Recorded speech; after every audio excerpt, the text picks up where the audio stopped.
Beocat is a type of supercomputer called a Beowulf cluster, and Beowulf is from the Norse legend Beowulf. And 10 years ago or more, we were sitting around and we said, okay, we've got this cluster, it's big enough, it needs a name. And I said, well, we're the Wildcats, it's a Beowulf cluster, let's call it Beocat. Figuring somebody was bound to come up with a better name in the years since. And nobody's come up with one, and so we seem to be stuck with it.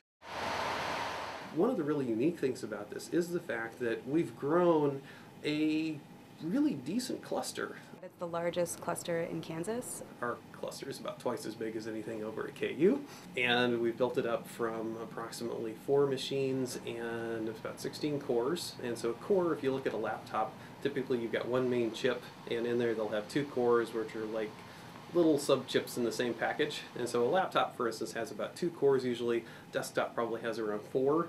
We have about 2,000. And so we can do jobs that are just way too intense for any PC that's on campus. It's a statewide resource.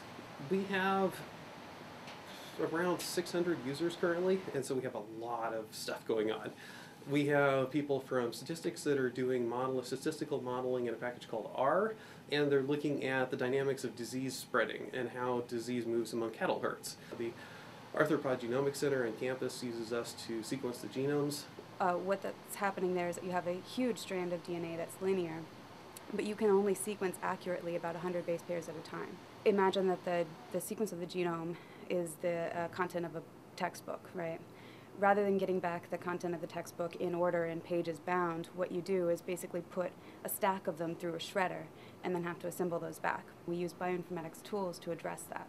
So they're essentially just algorithms or little steps of instructions for how to sort through all of that data and assemble it into something that we hope is close to the actual sequence.